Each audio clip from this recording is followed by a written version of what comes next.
ආයුබෝවන් සියලු දෙනාටම අද වැඩසටහනින් අපි ඔබ දැනුවත් කරන්න යන්නේ මේ වාපිස් සෙම් යන තුන්දොස පිළිබඳවයි. අපි බලමු මේ වාපිස් සෙම් යන තුන්දොස අපේ ශරීරයේ මොන ආකාරයකද බලපාන්නේ. එතකොට මේ දෝෂ ධාතු පිළිබඳව අපිට තියෙන දැනුම මොකක්ද? ඒ වගේම ඒ සඳහා හැදෙන රෝග පිළිබඳවත් අපි අද වැඩසටහනින් ඔබව දැනුවත් කරන්න තමයි මේ අවස්ථාවේදී මම උත්සාහ ගන්නෙ. පළමුවෙන්ම අපි බලමු මේ වාතයයි පිතයි සෙමයි කියන්නේ මොකක්ද කියලා. දැන් අපි මූලික වශයෙන් මේ වැඩසටහනේ පටන් ගැනීමේම ඔබ දැනුවත් කරන්න ඕන. වෛද්‍යවරයෙක් කියන්නේ තමන්ගේ ඒ කර්ම අභ්‍යාසය පිළිබඳව ඒ වෘත්තිය පිළිබඳව ඒ වෛද්‍යවරයෙක් මූලික වශයෙන් හැදෑරීමක් කරනකොට මේ ශරීර විඥානය පිළිබඳව ශරීරයේ තිබෙන ඒ සියලුම ධාතුන් සහ ඒ ශරීරයේ තිබෙනා වූ සියලුම අස්ථීන් සහ ඒ සියලුම ශරීරයේ තිබෙන අභ්‍යන්තර සහ ඒ තිබෙනා කොටස් පිළිබඳව නිසි දැනුම, ඒ වගේම වාපිස් සෙම් යන මේ තුන්දොස පිළිබඳවත් වෛද්‍යවරයා පූර්ණ වශයෙන් අවබෝධයක් ලබා ගත යුතුයි. අපි වාතයේ කොටස් වශයෙන් වෙන් කරනවා, පිත කොටස් වශයෙන් වෙන් කරනවා, සෙම කොටස් වශයෙන් වෙන් කරනවා. මේක පස් ආකාරයකින් තමයි මේක අපි වෙන් වශයෙන් සඳහන් කරන්නේ. අපි දන්නවා ශරීරයේ වාතය පිහිටා තිබෙන්නේ ශරීරයේ අපේ පහළ කොටසේ. ඒ වගේම පිත පිහිටා තිබෙන්නේ අපේ ශරීරයේ මධ්‍ය කොටසේ මැද කොටසේ.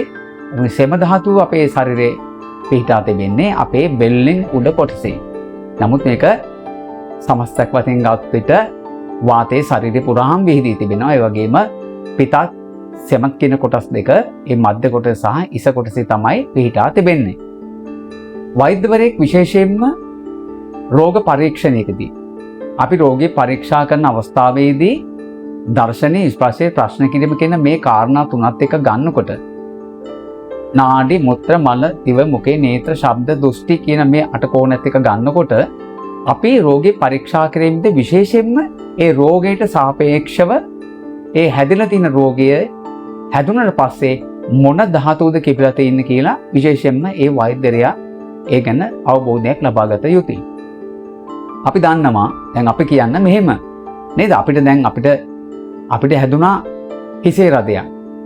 එහෙම නැත්නම් අපිට හෙම්බිරිස්සාවනේ. හෙම්බිරිස්සාව වගේ මේ සෙම රෝගයක්, සෙම සහිත රෝගයක් හැදුනා. ඉතින් ඒ අවස්ථාවේදී වෛද්‍යර විශේෂම දැනගත යුතුයි මේ අපිට හැදිලා තිබෙන්නේ සෙම ධාතුව කිපෙන රෝගයක්. ඒ රෝගයට හැදිලා තිබෙන්නේ සෙම ධාතුව කිපෙන රෝගයක්. එhmenan ඒ අවස්ථාවේදී අපි දැනගත යුතුයි මෙම රෝගියාට සෙම අධික වෘද්ධි වීම තමයි මේ රෝගෙන් සිද්ධ වෙලා තිබෙන්නේ.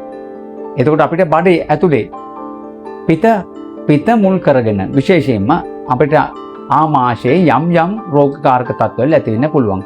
ආහාර නොදිරන අවස්ථාවල්, ඒ වගේම ආහාරයේ බඩේ ඇතුලේ තිබෙනා වූ යම් වෙනස් වීම්, රෝගකාරක තත්ත්ව, මේ වගේ දේවල්, ඒ වගේම ගෑස්ට්‍රයිටිස්, මේ වගේ දේවල් මේ පිත සඳහා වෘද්ධි වෙන්න පුළුවන් රෝග. පහළ කොටස ගන්නකොට විශේෂයෙන්ම වාතය සම්බන්ධවනේ. එතකොට මල මාර්ගයේ යම් අපහසුතාවල්, එළකොට මල බද්ධය, මේ කාරණා තුන සැලකිල්ලට ගත යුතුයි.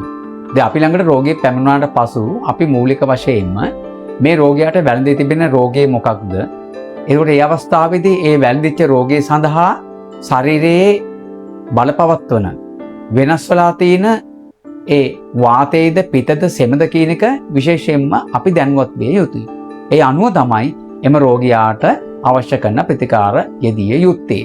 දැන් අපි ඔබ දැනුවත් කරා වාපිස් සෙම් යන තුන්දොස මොකක්ද? මේ තුන්දොසෙන් ඇතිවෙන වෙනස් වීම මොනවාද? එතකොට මේ තුන්දොස පවතින්නේ මොන ස්ථානවලද? එතකොට මේ තුන්දොසෙන් ඇතිවෙන රෝගකාරක තත්ත්ව මොනවාද?